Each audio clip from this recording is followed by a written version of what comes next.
this? How easy is this then to obviously scale? It's one thing to be, in a lab and a test bench, but if we're talking about scaling this up to replace literally millions of acres of rubber plantations, what's it going to take for that to happen? Well, that's a big problem, and I'm working with a company, and there are different groups. I'm just a lab scale biochemist, right, looking at the bench. But we have a group that's part of Michigan State University called Michigan Biotechnology Institute, and they're ideally suited to take what I do at the bench and go up to 3,000 liter reactors. And from there, they can jump to commercial scale, which is typically maybe 50,000 liters, 10, 20,000 gallons at a time of bacteria. And then at that scale,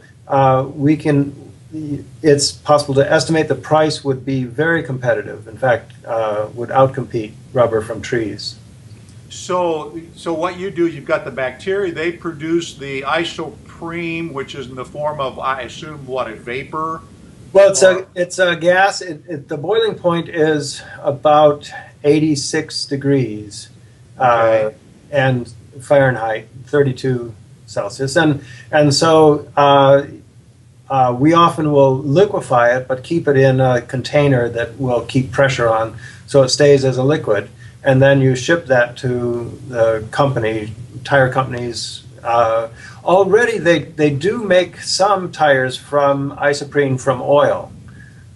So the first thing we would do is displace the isoprene that's being made from oil with bio-isoprene. Right. How much of, if I go off and I buy a tire or a Firestone or, Toyo tire, whatever, how much of rubber would be in that typical 15-inch tire as opposed to synthetic materials from petroleum, for example? Well, all of the black stuff is going to be rubber. They have, steel belted radials and some cotton cord and things like that. But it's going to be, I believe, 80-90% is rubber. Okay. Right now, of that rubber, maybe 10 to 30%, depending on the quality of the tire, will be rubber that's been made from isoprene from oil. Okay. So it's only a $2 billion a year industry to get isoprene from oil.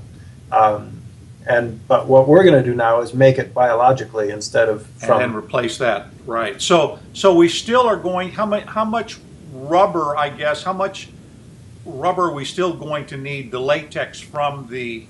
And maybe I should ask the more basic question, explain to us what is rubber? Is it all just the latex or is it other materials involved here? Well, there are actually different kinds of rubber. Most of them are based on isoprene itself. There are some, there's a kind of black rubber called Buna rubber. It's not very nice. The best rubber is cis polyisoprene, we call it. There's a trans polyisoprene, which just means whether the bonds are this way or that way. The trans is called gutta percha, and the cis is called India rubber sometimes. Right. Rubber itself is just this cis polyisoprene. Right. What you get out of trees will have a little bit of protein in it, a little bit of other. In a sense, they're contaminants that you're getting out of the tree. So by having a source of bio-isoprene, it's much cleaner, and it's better than the isoprene coming from oil, because that's a little hard to separate the isoprene from the other similar sized molecules, whereas the bacteria will make nothing but exactly what you want. Yeah. Yeah. How far are we away? I guess maybe the question here would be, does the industry decide to wait until they see the first hint of the blight hitting Indonesia, and then they get excited, we better do this, or are they really taking proactive steps now to get ready with the assumption that this is going to happen eventually? They're working at it right now. There was a news story about Goodyear working with a competitor of the company I work with, this company called Genencor out in California, and Goodyear gave them $50 million to make bio-isoprene. They made enough for 2 tires. So if we can get the price point down from $25 million a tire, right, then I think we've got something. And the other thing is that they used my enzyme. Now, they modified it, and they tried to fix it more. But they started with my enzyme that I had just published, and they got $50 million, and I got a very nice dinner when I visited them. Oh, great. So how do you, how do you get past, I mean, well, I should ask you, I mean, what do you want to see happen with this? Would you like to retire as rich as Zuckerman, or or are you happy to end up helping the world here stave off what could be a very serious problem? Just to know that my research has helped humanity is the #1 thing for me. Now, if I make a little money in the process, right, I'm not going to turn it down. Right. But my main goal is, I'm a professor and I get paid to do research, and right, what I'd love to see is that my research should matter, and so that's the main motivating factor for me to work with companies, because I can't do the next step. The next step has to be done by companies. That scaling up, that figuring out how you're going to make it at a price point that the companies will buy. That's very important to do, that I'm not good at. And so I want to work with companies, take what I'm good at, the biochemistry, and combine it with what they're good at. And it is the thrill of knowing that I've made a difference that is just nothing compares to it. Yeah.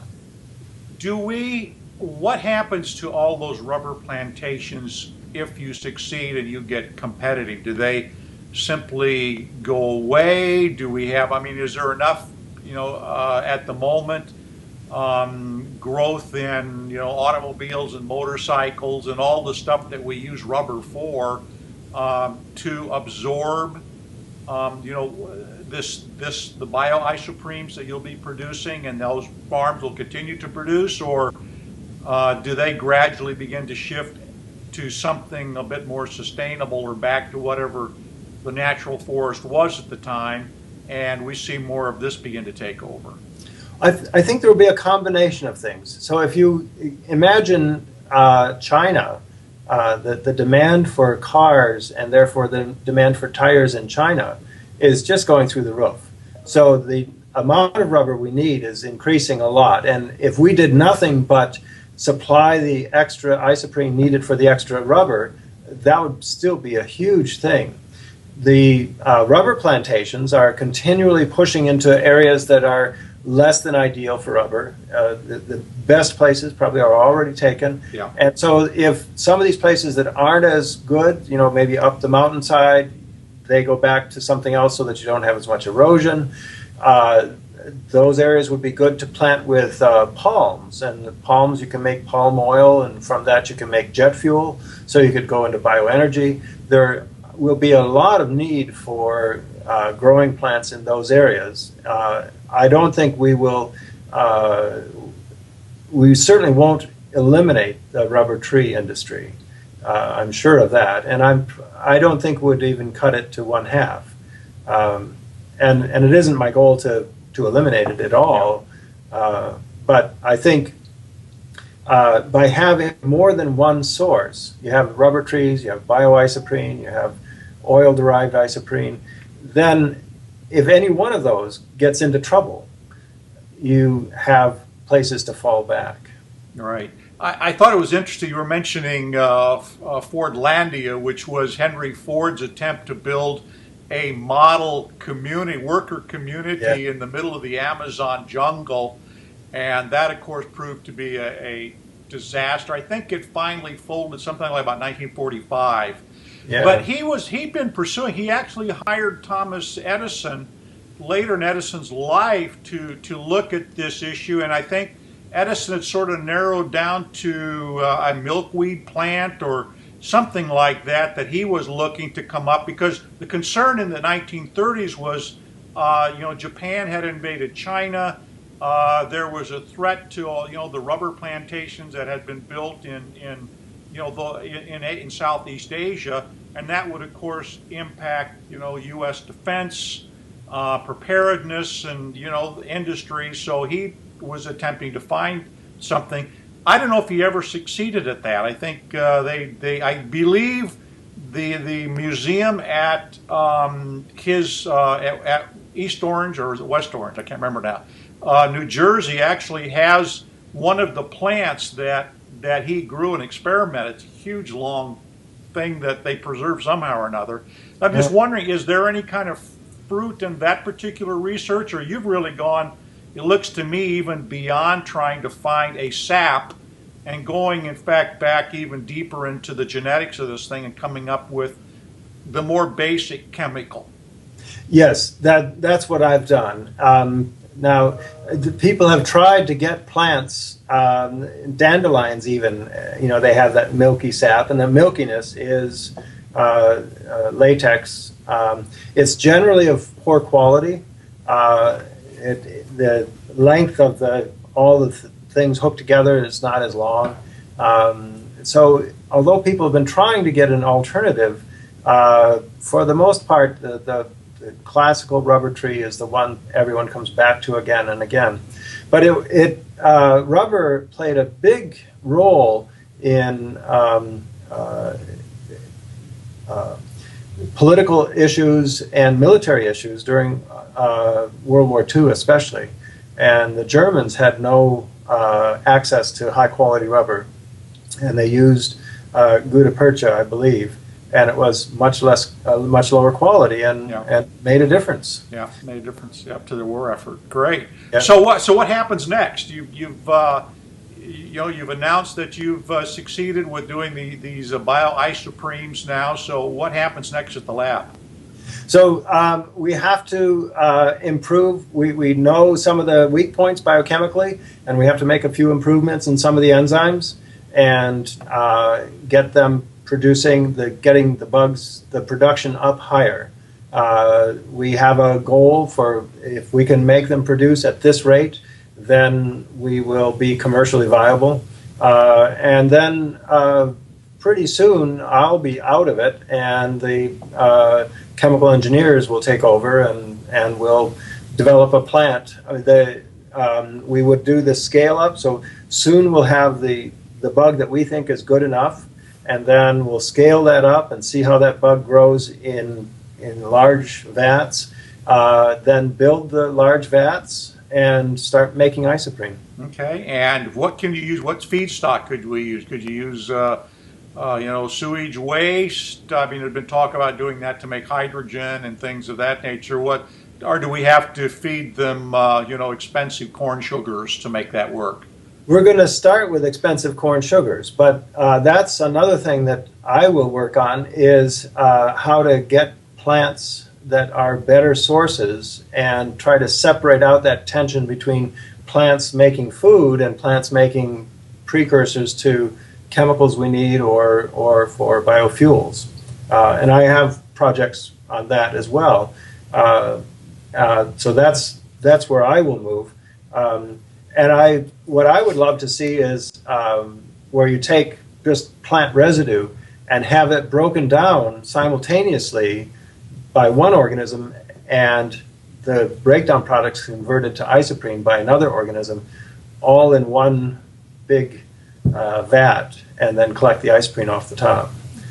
That's pretty cool. Great. Hey, well, keep us posted here on how all this goes. And like I said, I don't think most people are aware of the situation with rubber and this particular bacillus that could really wreak havoc. And I think Mann points out there were like 3 key ingredients that make industrial civilization possible. One of them is fossil fuels, and another one, unfortunately, I can't remember the third one, but the second one was rubber. It's surprising how important it is to our everyday life. Yeah. Yep. Good. Well, thank you so much for your efforts. Yes, thank you. Okay. It's nice to talk to you. Nice talking to you too, Tom. Thank you very much. Bye, Bill. Bye-bye.